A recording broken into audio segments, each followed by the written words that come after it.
Hello and welcome back to Cute for the Kids Cozy Corner. This is Wednesday of our spring break. I hope you guys are all doing well and that everything is going nicely. Let's do our pledge and our motto and we will get started with, oh my goodness, the sharks and James the Giant Peach and see if this whole thing works. There's the flag there. Salute and pledge.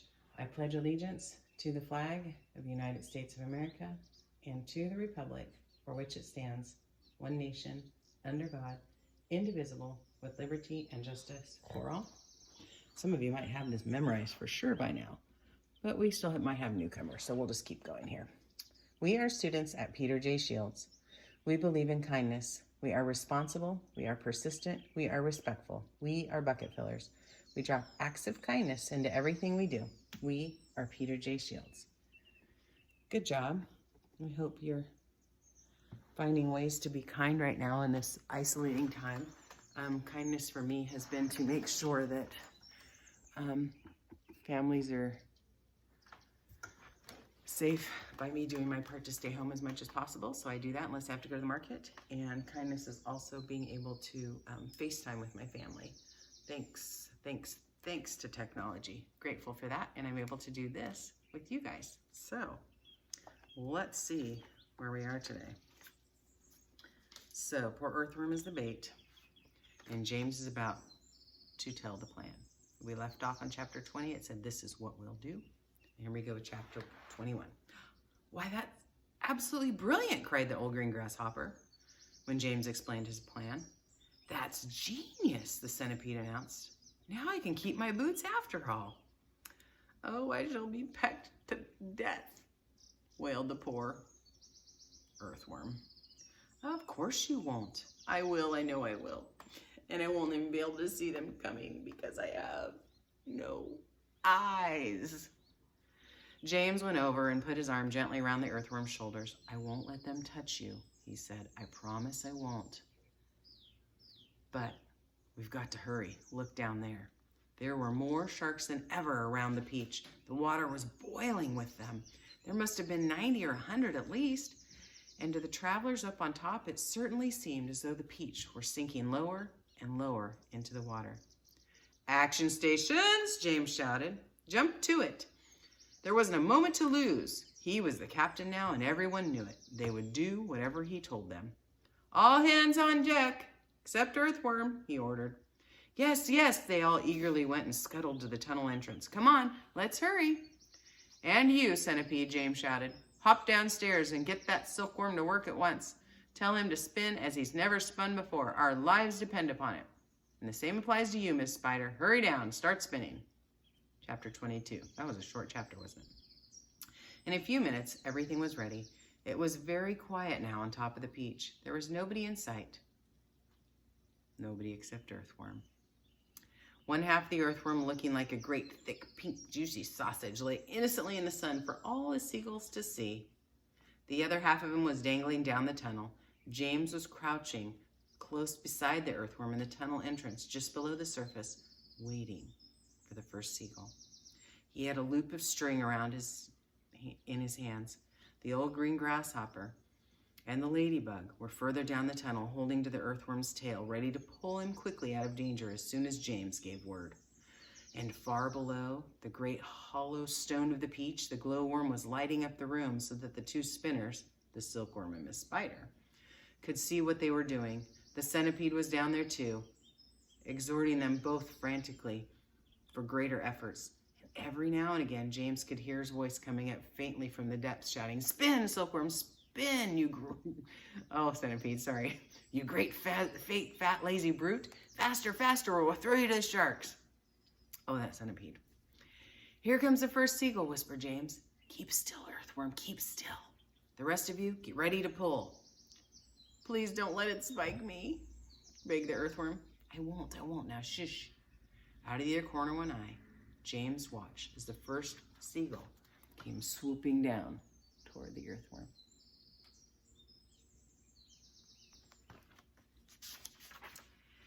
And then suddenly it was so close that he could see its small black eyes and its curved little beak, and the beak was open, ready to grab a piece of nice flesh out of the earthworm's back. Pull! Pull! Shouted James. The old green grasshopper and the ladybug gave the earthworm's tail an enormous tug, and like magic, the earthworm disappeared into the tunnel. At the same time, James's hand went to the seagull and flew right into the loop of silk that he was holding out. The loop, which had been cleverly made, tightened just the right amount, but not too much around its neck. And the seagull was captured. Hooray! Shouted the old green grasshopper, peering out of the tunnel. Well done, James. Up flew the seagull, and James paying out the string as it went. He gave it about 50 yards and then tied the string to the stem of the peach. Next one, he shouted, jumping back in the tunnel. Up you get again, earthworm. Bring up some more silk, centipede. Oh, I still don't like this at all, wailed the earthworm. It's only one.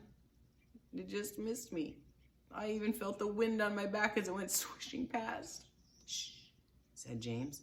Keep still, here comes another one. So they did it again, and again, and again, and again. And the seagulls kept coming, and James caught them one after one and tethered them to the peach stem.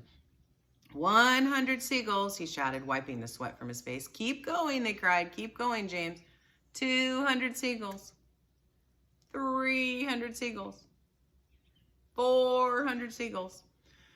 The sharks, as though sensing they were in danger of losing their prey, went hurling themselves to the peach furiously, more now than ever. And the peach was sinking lower and lower in the water. 500 seagulls, James shouted. Silkworm says he's running out of silk, he yelled to the centipede below. He says he can't keep it much longer, nor can Miss Spider. Tell them they've just got to, James answered. They can't stop now. We're lifting, somebody shouted. No, we're not. I felt it. Put on another seagull, quick. Quiet, everybody, quiet. Here's one now. This was the 501st seagull. And the moment that James caught it and tethered it to the stem with all the others, the whole enormous peach suddenly started rising up out of the water. Okay, my little kinder kiddos, if you're listening, 501. Write that number down. Just to practice numbers. 100, 200, 300, 400, 500, and then do 501. Oh, look out. Here we go. Hold on, boys. But then it stopped. And it hung there. It hovered and swayed, but it went no higher. The bottom of it just touching the water. It was like a delicately balanced scale. It needed only the tiniest push to tip it one way or the other. One more will do it, shouted the old green grasshopper, looking down the tunnel. We're almost there. And now came the big moment. Quickly, the 502nd seagull was caught and harnessed to the peach stem. And suddenly, but slowly, majestically, like some fabulous golden balloon, with all the seagulls straining and the strings above, the giant peach rose up, dripping out of the water, and began climbing toward the heavens. Get out of there, you see that? There they go. Chapter 23. In a flash, everyone was on top. Oh, isn't it beautiful, they cried.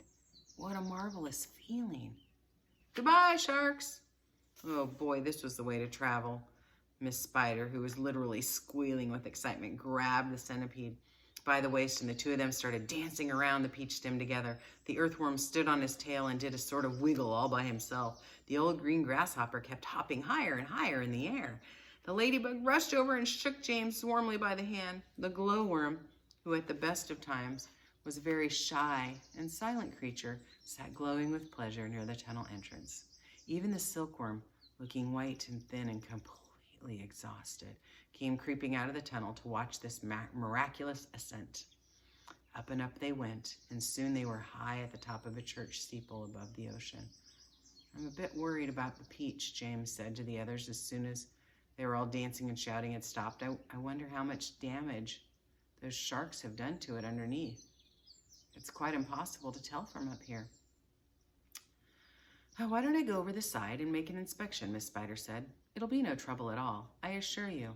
And without waiting for an answer, she quickly produced the silk length of thread and attached it to the end of the peach stem. I'll be back in a jiffy, she said, and then she walked calmly over the edge of the peach and jumped, paying out the thread behind her as she fell. The others crowded anxiously over the place where she had gone over. Oh, wouldn't it be dreadful if the string broke, said the ladybug. There was a rather long silence. "Are you all right, Miss Spider?" shouted the old grasshopper. "Oh, yes, thank you," her voice said from below. "I'm coming up now." And she came up, climbing foot over foot up the silk thread. And then she came tucking the thread and back cleverly into her body as she climbed past it. "Is it awful?" they asked her. "Is it all eaten away? Are there great holes everywhere?" Miss Spider clambered back up on the deck with a pleased but also rather puzzled look on her face. "You won't believe this," she said, "but actually, there's hardly any damage down there at all. Just a few tiny pieces of it here and there, but nothing more." "You must be mistaken," James told her. "Of course she's mistaken," the centipede said. "I promise I'm not," Miss Spider answered. "But there were hundreds of sharks around us. They churned the water into a froth. We saw their great mouths opening and shutting and opening and shutting." "Well, I don't care what you saw," Miss Spider answered. "They certainly did not do much damage to our peach." "Then why did we start sinking?" the centipede asked. "Well, perhaps we didn't start sinking," the old green grasshopper suggested. "Perhaps we were all so frightened that we simply imagined it." This, in point and fact, was closer to the truth than any of them really knew. A shark, you see, has an extremely large, sharp nose, and its mouth is set very awkwardly underneath its face, a long way back. This makes it more or less impossible for it to get its teeth around a vast, smooth, curving surface, such as the side of a peach. Now go look up sharks on Google later and study their mouth, how their nose sticks out more. Even if a creature turns on its back, it still can't do it because of the nose always gets in the way. If you have ever seen a small dog trying to get its teeth around an enormous ball, then you'll be able to imagine roughly how it was with the sharks and the peach. "It must have been some kind of magic," the ladybug said. "The holes must have healed up by themselves." "Oh, look, there's a ship below us," shouted James. Everyone rushed to the side and peered over. None of them had ever seen a ship before. "It looks like a big one. It's got 3 funnels. You can even see people on the decks. Let's wave to them. Do you think they can see us?" Neither James nor any of the others knew it, but the ship was now passing beneath them. It was actually the Queen Mary, sailing out of the English Channel on her way to America. And on the bridge of the Queen Mary, an astonished captain was standing with a group of his officers, all of them gaping at the round ball hovering overhead. "I don't like it," the captain said. "Nor do I," said the first officer. "Do you think it's following us?" "That's it," cried the captain.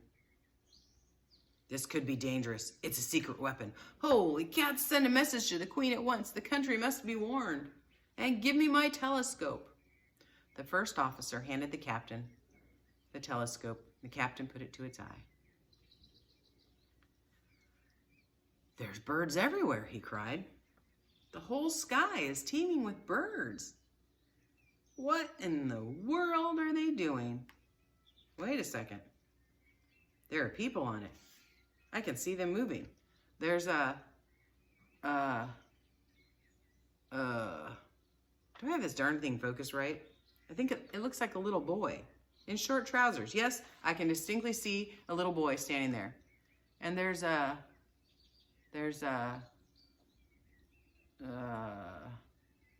sort of giant ladybug. Now, just a minute, Captain, the first officer said. And a colossal green grasshopper.